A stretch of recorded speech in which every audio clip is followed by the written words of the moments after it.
যখন বিয়ের কথা বলে। কি ডাস্ট, ও মাই গড, পেট আমাকে কাশছো কেন? মাম্মা, সবার না আমার যে ফ্রেন্ডসরা রয়েছে তাদের সবার বিয়ে হয়ে যাচ্ছে, তা আমিও ভাবলাম, ওরা বলছিল যে সব কাজ শিখতে হয়, তাই আমিও ভাবলাম একটু ঘরের কাজটা শিখতে হবে, বলো মাম্মা, তাই তো ঘরের কাজ শিখছিলাম। তুমি চিন্তা করছো কেন? বিয়ের চিন্তা তোমায় করতে হবে না। তোমার ড্যাডি ঠিক দেখবে এরকম কাউকে খুঁজে আনবে যে আমাদের এখানে থাকবে তোমার জন্য, আর না হলে তোমাকে যে নিয়ে যাবে রাজরানী করবে। তুমি আমাদের বেটু বলে কথা। গরিবের মেয়ে যখন বিয়ের কথা বলে। সকাল সকাল মেয়েটার কোনো হুঁশ জ্ঞান নেই, না আলু কাটো সবজি কাটো, 24 বছর বয়স হয়ে গেল, কোনো জ্ঞান গম্য নেই, ঘরের কাজ সব আমায় করে মরতে হবে। আসতে দে আজ।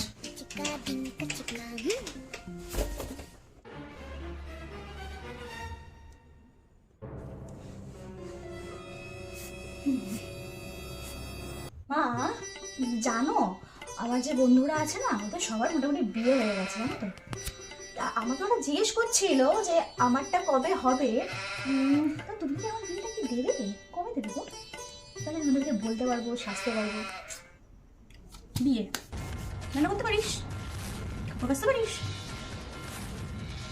খরচা দিতে পারিস, পারিস না তো? বিয়ে করে সক্ষম নয় মেয়ে, মারে গেছে।